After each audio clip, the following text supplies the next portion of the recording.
When this car first appeared, people didn't know what to make of it. Some stared at it, some laughed at it, and some dealers quietly admitted they had no idea who would actually buy it. Because it didn't look like anything else on the road. It wasn't shaped like a normal luxury car. It didn't feel like a normal Grand Tourer, and it certainly didn't behave like a car from its era. To many drivers, it seemed too unusual to succeed, the kind of machine that would be remembered as an expensive mistake. But decades later, that same car began doing something almost nobody expected. Its value started rising, slowly at first, then enough to make collectors pay attention. And suddenly, the car people once dismissed became the car many wished they had never ignored. That car was the Citroën SM. When the Citroën SM arrived in 1970, it looked like the future had parked in the present. The nose was smooth, the body sat low, the covered headlights looked unlike anything from Germany, Italy, or America. Even standing still, the car felt advanced, almost too advanced, because while other luxury cars still looked traditional, the SM looked like it came from another decade. And that immediately divided people. Some saw brilliance, others saw confusion, because bold design can attract attention, but attention does not always create sales. Sometimes, it creates hesitation, and hesitation can quietly destroy a car.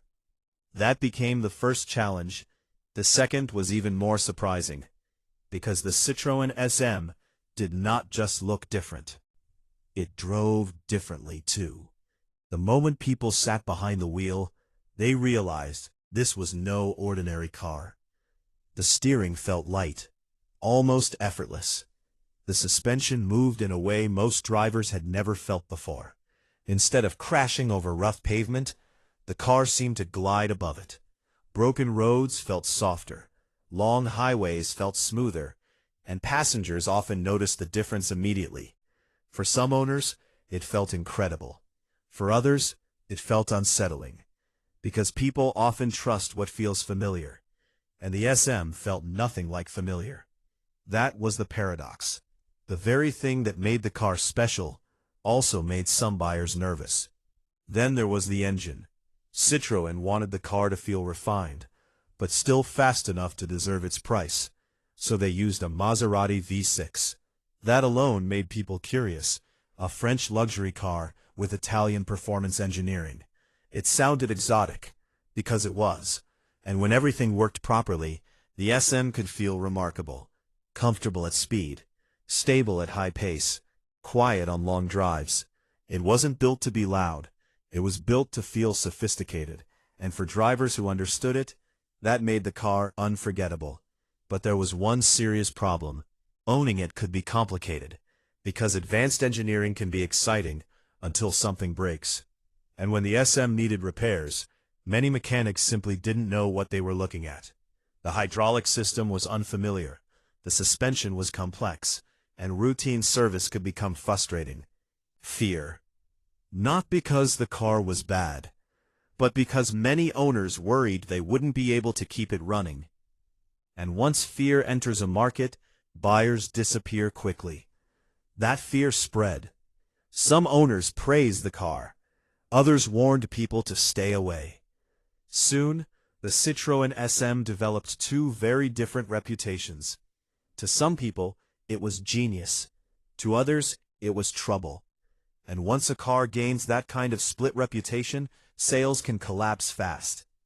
Then timing made everything worse, because the early 1970s changed the auto industry overnight.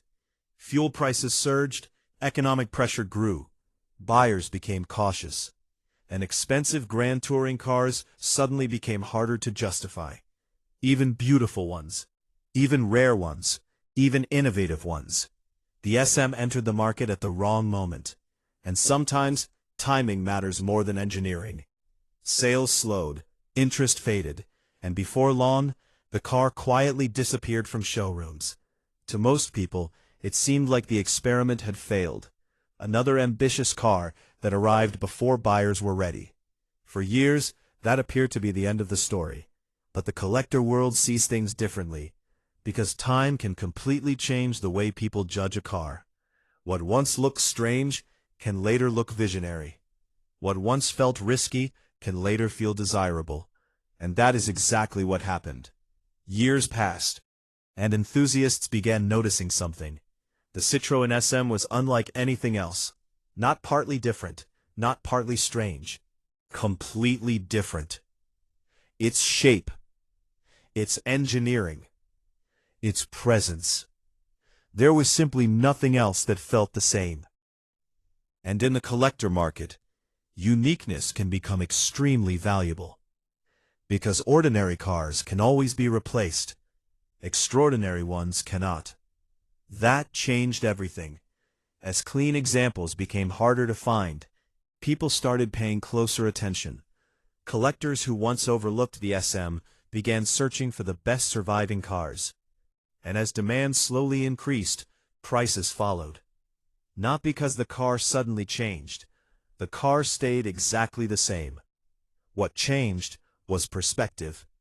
Because people finally began understanding what Citroën had created. It wasn't just transportation. It was a statement. A company willing to ignore convention. A car willing to challenge expectations. And in a world filled with safe designs, that kind of courage becomes rare. Very rare. That is why the SM matters today. Not because it was perfect. It wasn't. Not because everyone loved it. They didn't. But because it dared to become something few cars ever achieve. Memorable. And in the world of classics, being unforgettable can matter more than being popular.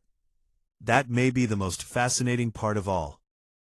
The people who once walked past this car, without a second glance, are often the same people now watching its value climb.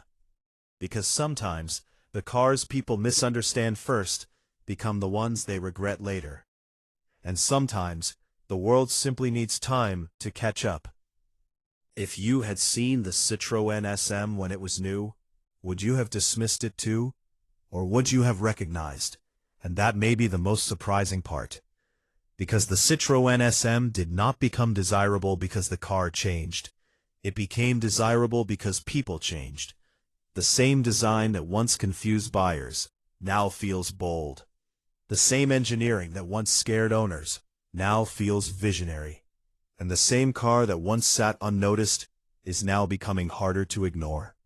Because once collectors realize a car represents something truly unique, they rarely wait forever. And in today's market, cars that offer originality often disappear first.